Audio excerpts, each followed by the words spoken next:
बिस्मिल्लाहिर्रहमानिर्रहीम। अस्सलामु अलैकुम वरहमतुल्लाहि वबरकातुहू। मैं मकतबा अल हरमैन के ऑनर और आज के इस इवेंट और तकरीब रोनुमाई के जुमला मुंतज़िमीन के शुक्रगुज़ार हूँ और इसी तरह आज की इस मजलिस में शरीक होने वाले तमाम शुरका का भी शुक्रगुज़ार हूँ कि उन्होंने मुझे सुनने का मौका फराहम किया और आज अपनी किताब की तकरीब रोनुमाई के हवाले से कुछ गुफ्तगू करने का मौका दिया। तो गामदी साहब पर ये किताब लिखने में मोटिवेशन क्या थी, इसका सबब क्या था? असल में गामदी साहब पे, उनके नज़रियात पे बहुत सारी जिहाद से बहुत तरफ से तनकीद हो रही थी। तो महनामा अशरिया में गामदी साहब के ऊपर कुछ तनकीदें पब्लिश हुई, शाया हुई। तो उसके जवाब में गामदी साहब के शागिर्दों ने ये लिखा कि लोग हम पर तनकीद करते हैं हालांकि वो हमारी फ़िक्र को नहीं समझे और लोग हमारे उसूलों को नहीं जानते। और आम तौर पे गामदी साहब पे तनकीद करते हुए किसी किस्म की अल्लाह के डर और खौफ को महसूस नहीं करते। और उमूमन जो गामदी साहब पे तनकीद की जाती है वो सिर्फ़ उनके जज्बात का इजहार है, वो उनके गम व गुस्से का इजहार है, कोई इल्मी नक़्द नहीं है। तो गामदी साहब पे अभी तक उसूली नक़्द नहीं हुई।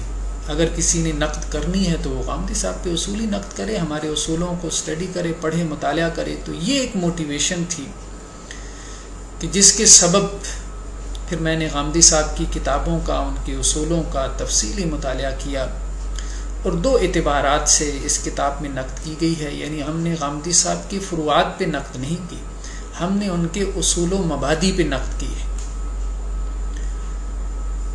और उन उसूलों में एक तो ये बात की है कि उनके उसूल गलत हैं, यानी किताब व सुन्नत की तालीमात की रोशनी में, सलफ़ सालिहीन की ताबीर दीन की रोशनी में।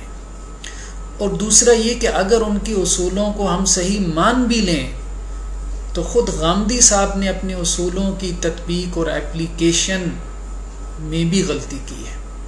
यानी बहुत सारे मकामात पे वो अपने एक उसूल को अप्लाई करते हैं और बहुत सारे मकामात पे अपने उसी उसूल के बरखिलाफ़ चलना शुरू हो जाते हैं। तो गोया कि गामदी साहब के उसूल एज़ इट इज़ वो क्या हैं, उनमें क्या गलती है, यानी उनका जो आर्गूमेंटेशनल स्ट्रक्चर है उसकी बुनियादी साख्त में, स्ट्रक्चर में क्या गलती है।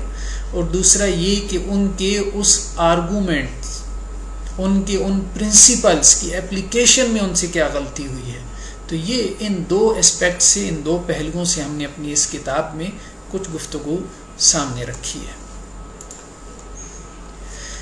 जी, गामदी साहब से मतलब कि मुलाकातें हुई हैं, 3 दफ़ा मुलाकात हुई है, 2 दफ़ा मजलिस में मुलाकात हुई अल-मौरिद में, 1 दफ़ा उनके घर जाके पर्सनली उनसे मुलाकात रही, तकरीबन 2 घंटों पर मुहित रही।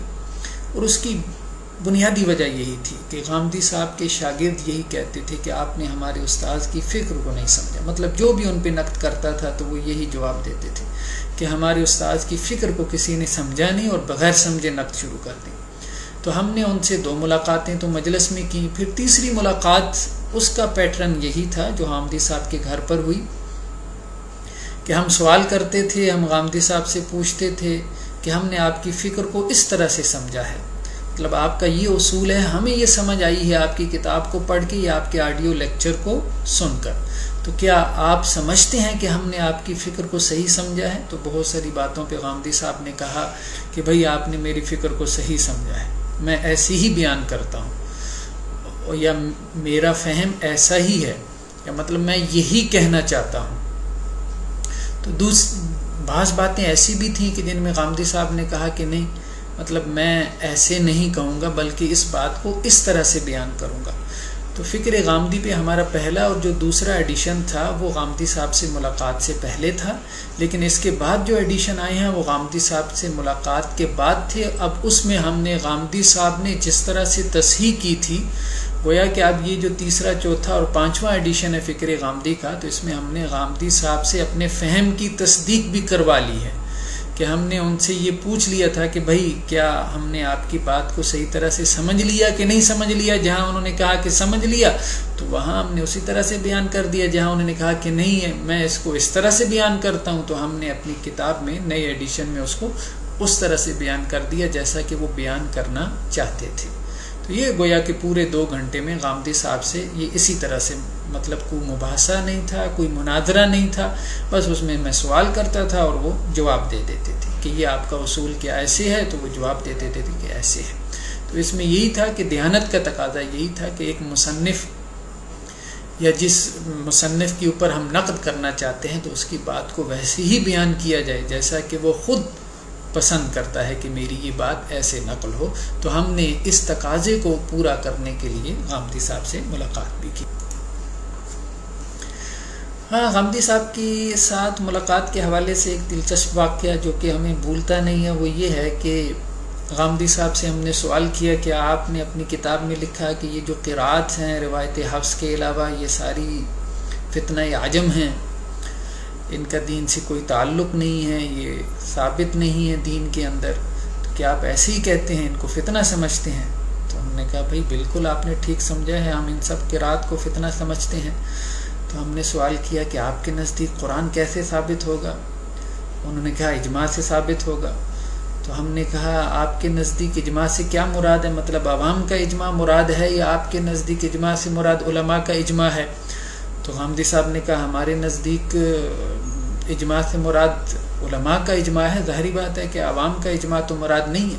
तो मैंने कहा तो उलमा का तो इजमा इस बात पर है कि जो मशरिक़ और मगरिब में क़िरात पढ़ी जाती हैं, यानी मगरिब से मुराद हमारी बिलाद मगरिब में, इस्लामी दुनिया का मगरिब, मराकश में, ट्यूनिस में, अलजायर में, लीबिया में, इसी तरह उर्दन के कुछ इलाकों के अंदर हैं। तो जो क़िरात वहाँ पे पढ़ी जाती हैं रवायत वर्श वगैरह, तो उलमा का तो इस बात पर इजमा है कि वो सब कुरान ही की रिवायात हैं।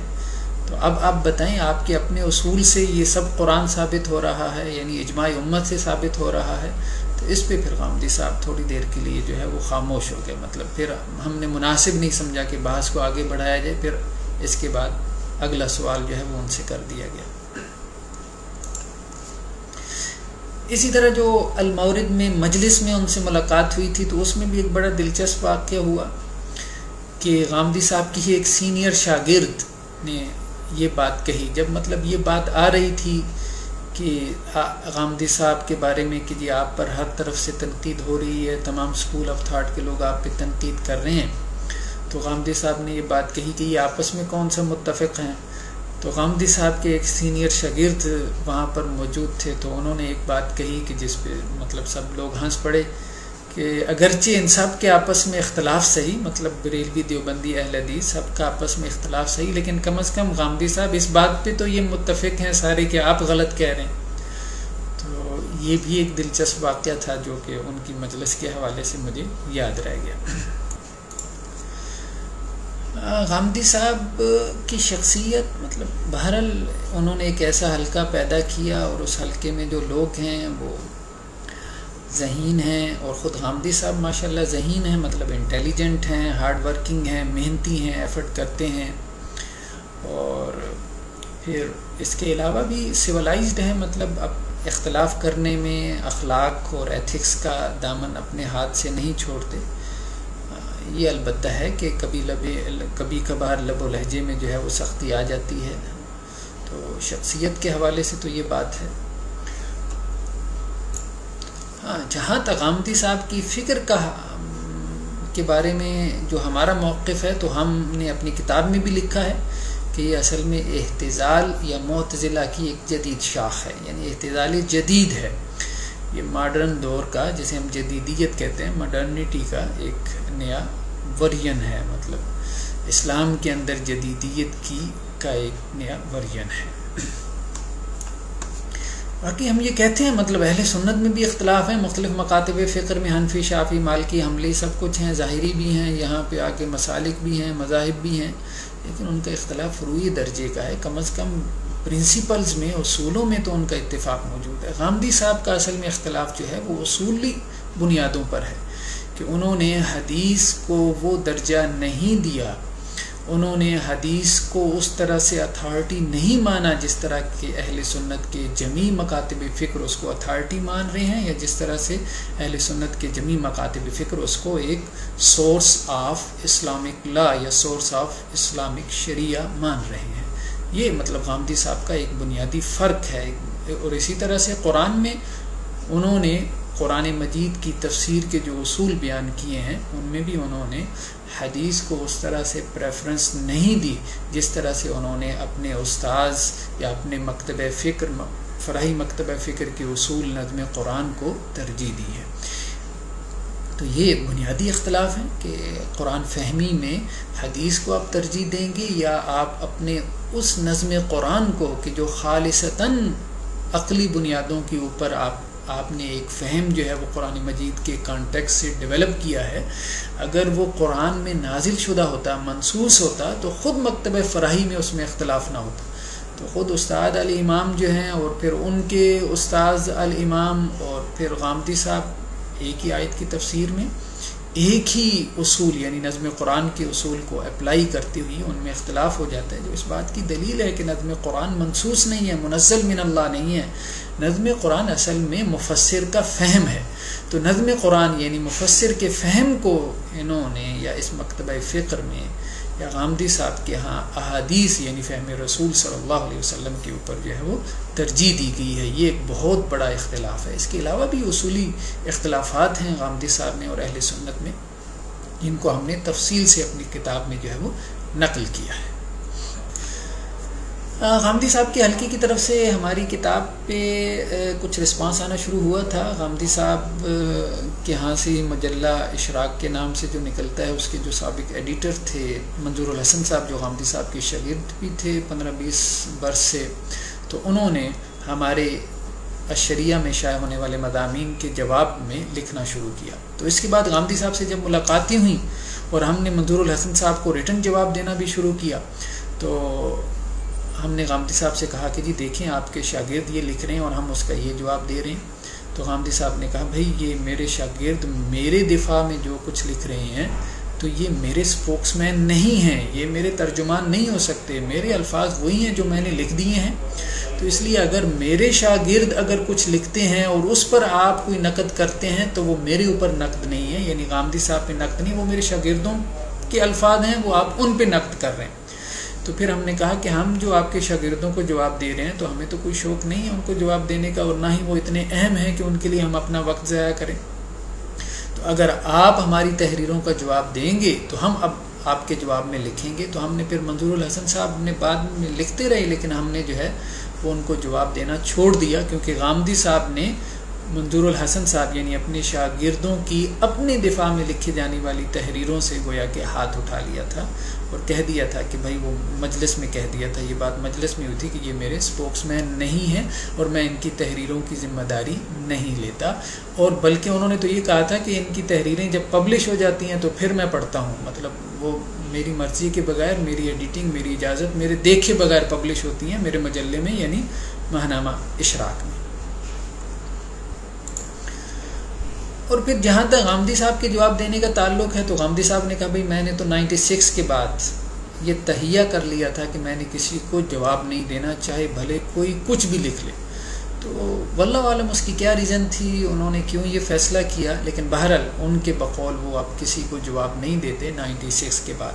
तो इस तरह से गामदी साहब की तरफ से हमारी तहरीर के जवाब में कोई रिस्पांस इसलिए मौसूल नहीं हुआ, शायद वो अपने इस उसूल की पासदारी कर रहे हैं, और उनके शागिर्दों की तरफ से जो हुआ तो गामदी साहब ने उसको कबूल नहीं किया और ख़ुद उनके शागिर्दों ने भी फिर 2-4 मज़ामीन लिखने के बाद उसको छोड़ दिया।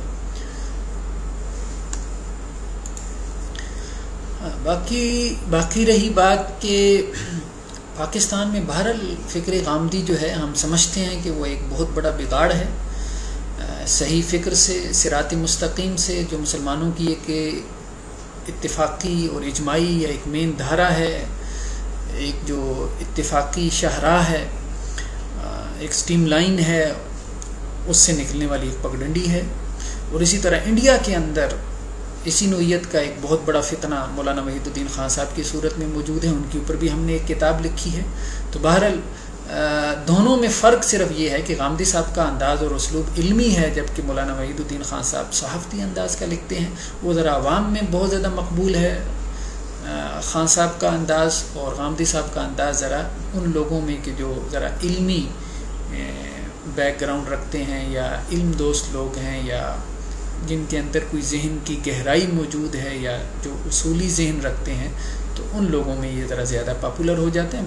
बाकी गामदी साहब जो अवामुन नास में पॉपुलर हुए तो वो अपनी तहरीरों की वजह से नहीं, मतलब उनकी तहरीरें आम लोगों के समझ में आने वाली नहीं है, वो असल में मीडिया में आने की वजह से, कुछ आम फहम बातें करने की वजह से, कुछ ऐसी राय देने की वजह से जो आम लोगों को ज़रा अपील करती थी, तो इस वजह से वो लोगों के यहाँ जो है वो ज़्यादा मकबूल हो गए अवामुन नास में। बाकी फ़िक्र तो मतलब दोनों की एक है, मतलब दोनों एतज़ाल जदीद के नुमाइंदे हैं हमारे नज़दीक, बस ये उसलूबी बयान का फ़र्क है दोनों में, खान साहब में और गामदी साहब में है। जैसे हमने बयान कर दिया कि खान साहब का अंदाज़ सहाफ़ती नोयत का है और आवाम के लिए ज़्यादा मकबूल है, और गामदी साहब का अंदाज़ थोड़ा इल्मी नोयत का है और उनमें गहराई है, मतलब ये बात दुरुस्त है। बस इस गुफ्तगू के साथ इजाज़त चाहूँगा। अस्सलामु अलैकुम वरहमतुल्लाहि वबरकातुहू।